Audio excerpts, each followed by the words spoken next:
Hi hello ನಮಸ್ಕಾರ ಸ್ನೇಹಿತರ. ಇಲ್ಲಿ ದೇವ್ ಪವಿತ್ರನ ಮದುವೆ ಆಗಿ ಮನೆ ಕರ್ಕೊಂಡು ಬಂದಿದ್ದಾರೆ. ರಾಧಿಕಾ ಸಿಡಿದೇಳ್ತಿದ್ದಾರೆ. ಹಾಗಿದ್ರೆ ಪವಿತ್ರ ಮತ್ತೆ ದೇವ್ನನ್ನ ಮನೆಗೆ ಸೇರಿಸಲೇ ಇಲ್ವಾ?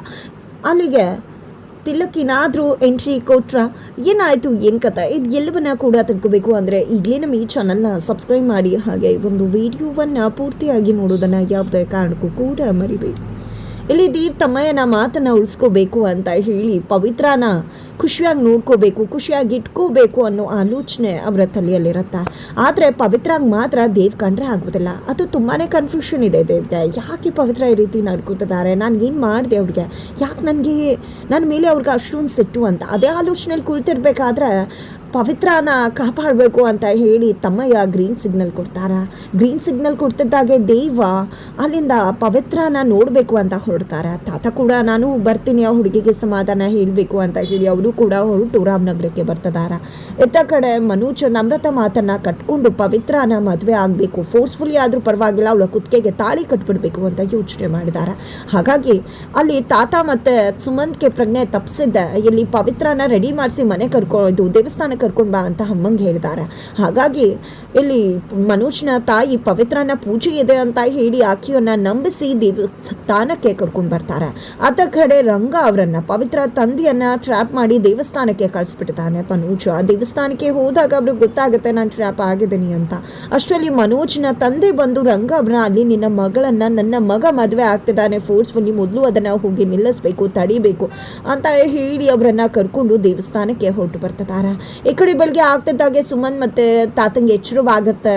ಅಲ್ಲಿ ಏನೋ ನಡೆದಿದೆ ಅಂತ ಗೊತ್ತಾಗತ್ತೆ. ಯಾರೋ ನಮ್ಮನ್ನ ಪ್ರಜ್ಞೆ ತಪ್ಪಿಸಿದ್ರು ಅಂತ ಕೂಡ ಅವ್ರಿಗೆ ಅನ್ಸುತ್ತೆ. ಲಾಕ್ ಕೂಡ ಆಗಿರತ್ತೆ. ಅವ್ರು ಅನ್ಕೊಂಡಿದ್ ನಿಜ ಅನ್ಸುತ್ತೆ. ನಂತರ ಹೇಗೂ ಡೋರ್ನ ಓಪನ್ ಮಾಡಿ ಹೊರಗಡೆ ಬರ್ತಿದ್ದಾಗೆ ಜನಗಳು ನಿಮ್ಮ ಮೊಮ್ಮಗಳು ಮದುವೆ ನಡೀತಿದೆ, ನೀವಿನ್ನೂ ಇಲ್ಲೇ ಇದ್ದೀರಾ ಅಂತ ಹೇಳ್ತಾರೆ. ಆಗ ಗೊತ್ತಾಗತ್ತೆ ಮನೋಜ್ ಪವಿತ್ರನ ಮದುವೆ ಆಗೋದಕ್ಕೆ ಹೊರಟಿದ್ದಾನೆ ಅಂತ. ಈ ಕಡೆ ರಂಗ ಎಲ್ಲಿ ಅನ್ನೋ ಕನ್ಫ್ಯೂಷನು, ಹೇಗಾದ್ರೂ ಮಾಡಿ ಆ ಮದುವೆಯನ್ನ ನಿಲ್ಲಿಸಬೇಕು ಅನ್ನೋ ಆಲೋಚನೆ. ತಕ್ಷಣ ಸುಮಂತ್ ಮತ್ತೆ ತಾತ ಇಬ್ರು ಕೂಡ ಮದುವೆಯನ್ನ ನಿಲ್ಲಿಸಬೇಕು ಅಂತ ಹೊರಟು ದೇವಸ್ಥಾನದ ಕಡೆಗೆ ಬರ್ತಿದ್ದಾರೆ. ದಾರಿಯಲ್ಲಿ ದೇವ್ ಮತ್ತೆ ತಾತನ ಮುಖಾಮುಖಿ ಕೂಡ ಆಗತ್ತ. ಆ ಒಂದು ಸಂದರ್ಭದಲ್ಲಿ ಯಾಕಿಷ್ಟು ಗಾಬರಿ ಆಗಿದಾರ ಅಂತ ಹೇಳಿ ದೇವ್ ಕೇಳಿದಾಗ ಅಲ್ಲಿ ನನ್ನ ಮೊಮ್ಮಗಳು ಪವಿತ್ರನ ಆ ಮನೋಜ ಮೋಸದಿಂದ ಮದುವೆ ಆಗೋಕೆ ಹೊರಟಿದ್ದಾನೆ, ನನ್ನ ಮಗನ ಇದಕ್ಕೆ ಒಪ್ಕೊಂಡಿದ್ದಾನೋ ಇಲ್ವೋ ಗೊತ್ತಿಲ್ಲ, ಆದ್ರೆ ನನ್ನ ಮೊಮ್ಮಗಳು ಬದುಕು ಹಾಳಾಗ್ಬಿಡತ್ತೆ ಅಂದಾಗ ನೀವೇನು ಯೋಚನೆ ಮಾಡಬೇಡಿ, ನಾವು ಹೋಗಿ ಕಾಪಾಡೋಣ ಅಂತ ಹೇಳ್ತಾರೆ. ನೀನೇನೋ ಇವತ್ತು ಕಾಪಾಡ್ತೀಯಪ್ಪ, ಅದೇ ದಿನ ಮನೋಜ್ ಸುಮ್ಮನೆ ಬಿಡ್ತಾನ ನನ್ನ ಮೊಮ್ಮಗಳನ್ನ, ಖಂಡಿತ ಸುಮ್ಮನೆ ಬಿಡುವುದಿಲ್ಲ ಅಂತ ಹೇಳಿದಾಗ ಬನ್ನಿ ಮೊದಲು ಹೋಗಿ ಮದುವೆನ ಫಸ್ಟ್ ನಿಲ್ಲಿಸಬೇಕು ಅಂತ ಹೇಳಿ ಎಲ್ಲರನ್ನ ಕೂಡ ಕರ್ಕೊಂಡು ಮದುವೆ ನಿಲ್ಸೋಕೆ ಬರ್ತಿದ್ದಾರೆ. ಎತ್ತ ಕಡೆ ಪವಿತ್ರಾಗೆ ನನ್ನನ್ನ ಮನೋಜ್ ಮದುವೆ ಆಗೋಕೆ ಬಂದಿದ್ದಾನೆ ಅಂತ ಗೊತ್ತಾಗತ್ತೆ. ಅದನ್ನ ಅಪೋಸ್ ಮಾಡ್ತಾಳೆ ಆಕೆ. ಅಲ್ಲಿರ್ತಕ್ಕಂಥ ಜನಗಳು ಒಂದಷ್ಟು ಜನ ಪವಿತ್ರಾಗೆ ಸಾಥ್ ಕೊಡ್ತಾರೆ. ಫೋರ್ಸ್ಫುಲ್ಲಿ ಮದುವೆ ಆಗಬಾರ್ದು, ಹುಡುಗಿಗೆ ಇಷ್ಟ ಅಲ್ಲ ಅಂದಮೇಲೆ ಮದುವೆ ಯಾಕಾಗಬೇಕು ಅಂತ. ಮತ್ತೆ ಇನ್ನೊಂದಷ್ಟು ಜನ ಈ ಊರಿಗೆ ತಿಲಕ್ ದೆವ್ವ ಕಾಡ್ತದ, ಅವಳು ಮದುವೆ ಆಗಿ ಹೋದ್ರೆ ಖಂಡಿತ ಎಲ್ಲ ಕೂಡ ಸರಿ ಹೋಗುತ್ತೆ, ಇವಳನ್ನ ಮದುವೆ ಆಗೋಕೆ ಮನೋಜ್ ಕೂಡ ಒಪ್ಕೊಂಡಿದ್ದಾನೆ, ಮದುವೆ ಆಗೋದೇ ಒಳ್ಳೇದು ಅಂತ ಹೇಳ್ತಾರೆ. ಆದ್ರೆ ಪವಿತ್ರ ಮಾತ್ರ ನನ್ನ ಜೀವ ಹೋದ್ರೂ ಪರವಾಗಿಲ್ಲ, ನಾನು ಆಲ್ರೆಡಿ ಅಪ್ಪಂಗೆ ತಿಳಿಸಿದ್ದೀನಿ ಮದುವೆ ಬೇಡ ಅಂತ, ನಿನ್ನಂತೂ ನಾನು ಮದುವೆ ಆಗೋದಿಲ್ಲ ಅಂತಾರೆ. ಆದರೆ ಅತ್ತೆ ಮಾತ್ರ ನಾನು ಚಿಕ್ಕದ್ರಲ್ಲೇ ಹೇಳಿದ್ದೆ ನೀನೇ ನನ್ನ ಸೊಸೆ ಅಂತ, ನೀನು ನನ್ನ ಮಗನ ಮದುವೆ ಆಗಲೇಬೇಕು ಅಂತ ಹೇಳ್ತಾರೆ. ಆದರೆ ಇಲ್ಲಿ ಮನೋಜ ನೀನು ಮದುವೆ ಆಗಲೇಬೇಕು, ನಿನ್ನ ಒಪ್ಪಿಗೆನ ಯಾರು ಕೇಳ್ತಾರೆ ಅಂತ ಕೂಡ ಹೇಳ್ತಿದ್ದಾಗನೇ ಅಲ್ಲಿ ಪವಿತ್ರ ರುಚಿಗೆ ಹೇಳ್ತಿದ್ದಾಳೆ. ಅದನ್ನು ತುಂಬಾ ಅಪೋಸ್ ಮಾಡ್ತಿದ್ದಾಳೆ. ಅಷ್ಟರಲ್ಲಿ ದೇವ್ ತಂದೆರು ಎಲ್ಲರೂ ಕೂಡ ಅಲ್ಲಿಗೆ ಬರ್ತಾರೆ. ಈ ಕಡೆ ಮನೋಜ್ ಫ್ರೆಂಡ್ಸ್ ಎಲ್ಲರೂ ಕೂಡ ಅವರನ್ನು ಅಟ್ಯಾಕ್ ಮಾಡ್ತಾರೆ. ಸುಮಂತ್ ಮತ್ತು ತಾತನನ್ನು ಎಳ್ಕೊಂಡು ಮದುವೆ ಮಂಟಪದೆಡೆಗೆ ಬರ್ತಾರೆ.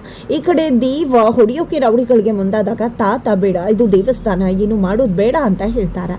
ನಂತರ ಇಲ್ಲಿ ಗರ್ಭಗುಡಿಯಲ್ಲಿ ಮಹಾಮಂಗಳಾರತಿ ನಡೀತಾ ಇರಬೇಕಾದ್ರೆ ಅಲ್ಲಿಗೆ ತಾತ ದೇವ್ರನ್ನ ಕರ್ಕೊಂಡು ಹೋಗ್ತಾರೆ. ದೇವ್ರೆ ಏನಿದೋ ನೀನು ನೋಡಿದ್ರೆ ಅಭಿಷೇಕ ಮಾಡಿಸ್ಕೋತಾ ಇದೆಯಾ, ಆದರೆ ಅಲ್ಲಿ ನಿನ್ನ ಭಕ್ತಿ, ನಿನ್ನಂತ ಹೆಣ್ಣುಮಗಳು ಬದುಕೆ ಹಾಳಾಗ್ತದೆ, ಯಾರು ಬದುಕನ್ನು ಹಾಳು ಮಾಡ್ತಿದ್ದಾರೆ, ಆಕೆಯ ಜೀವನನ ಸರಿಪಡಿಸೋದು ನಿನ್ನ ಕೈಲಿದೆ ಅಲ್ವಾ, ನೀನು ಹೀಗೆ ಮೌನವಾಗಿ ಕುಳಿತುಕೊಂಡು ಅಭಿಷೇಕ ಮಾಡಿಸ್ಕೊಂಡ್ಬಿಟ್ರೆ ಆಕೆಯನ್ನು ಕಾಪಾಡೋದು ಯಾರು ಅಂತ ಕೂಡ ತಾತ ದೇವ್ರನ್ನ ಪ್ರಶ್ನೆ ಮಾಡ್ತಿದ್ದಾರೆ. ಆ ಒಂದು ಸಮಯದಲ್ಲಿ ದೇವರಿಂದ ಮಂಗಳಸೂತ್ರ ಬಲಗಡೆಯಿಂದ ಬೀಳುತ್ತೆ. ಏನಿದು ಮಂಗಳಸೂತ್ರ ಬಿದ್ದು ಹೋಯ್ತಲ್ಲ, ಏನಿದ್ರ ಅರ್ಥ ಅಂತ ದೇವ್ ಮತ್ತೆ ತಾತ ಕೇಳಿದಾಗ ಪುರೋಹಿತರು ನೋಡಿ ನಿಮ್ಮ ಕೋರಿಕೆಗೆ ದೇವರು ಉತ್ತರವನ್ನ ಕೊಟ್ಟಿದ್ದಾನೆ ಇದರ ಮುಖಾಂತರ ಅಂತ ಅನ್ನಿಸ್ತದೆ.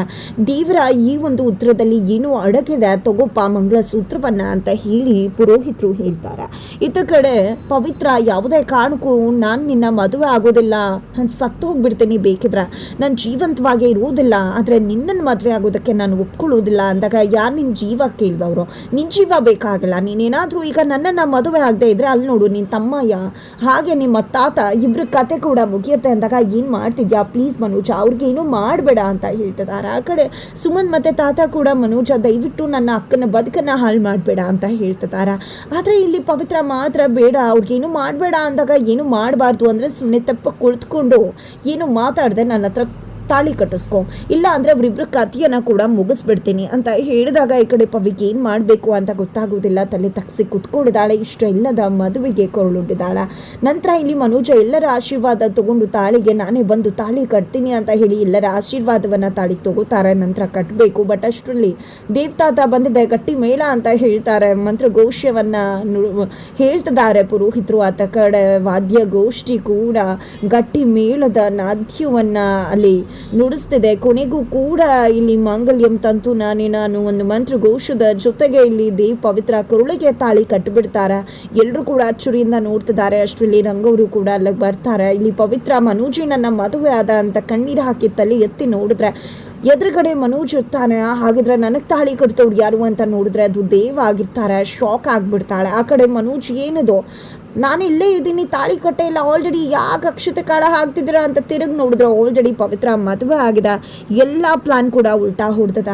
ತದನಂತರ ಇಲ್ಲಿ ಪವಿತ್ರ ಪ್ರಜ್ಞೆ ತಪ್ಪು ಬಿಡ್ತಾಳೆ. ಅಲ್ಲಿಂದ ದೇವ್ ಹೋಗ್ತಾರೆ. ಹೋಗಿದ್ದೆ ಮಳೆ ಇನ್ನೂ ಕೂಡ ಬರ್ತಿರೋದಿಲ್ಲ. ತಮ್ಮಯ್ಯನನ್ನು ಕೇಳ್ತಾರೆ, ತಮ್ಮಯ್ಯ ನನಗೇನು ಮಾಡಿದೆ ಅಂತ ಗೊತ್ತಿಲ್ಲ, ನಾನು ಮಾಡಿರೋದು ಸರಿಯಾಗಿದೆಯಾ ನೀನೇ ಹೇಳಬೇಕು ಅಂತಿದ್ದಾಗಿ ಮಳೆ ಮುಖಾಂತರ ನೀನು ಮಾಡಿದ ಸರಿ ಅನ್ನೋ ಸಿಗ್ನಲನ್ನು ತಿಲಕ್ ಕೊಡ್ತಿದ್ದಾರೆ. ಮಳೆ ಮುಖಾಂತರ ತಿಲಕ್ ಪ್ರತ್ಯಕ್ಷವಾಗಿದ್ದಾರೆ. ಅದೇ ಸಮಯಕ್ಕೆ ಹಿಂಬದಿಯಿಂದ ಬಂದಂದ ಮನೋಜ ದೇವ್ನ ಮೇಲೆ ಅಟ್ಯಾಕ್ ಮಾಡ್ತಾರೆ. ಫ್ರೆಂಡ್ಸ್ ಎಲ್ಲರೂ ಕೂಡ ಅಟ್ಯಾಕ್ ಮಾಡ್ತಾರೆ. ತಕ್ಷಣಕ್ಕೆ ಈ ಕಡೆ ದೇವ್ ಎಲ್ರಿಗೂ ಕೂಡ ಹೆಗ್ಗಾಮುಗ್ಗ ಬಾರಿಸೋದ್ರ ಮುಖಾಂತರ ಎಲ್ರಿಗೂ ಕೂಡ ತಿರುಗೇಟನ್ನು ಕೊಟ್ಟು ಉತ್ತರವನ್ನು ಕೊಡ್ತಿದ್ದಾರೆ.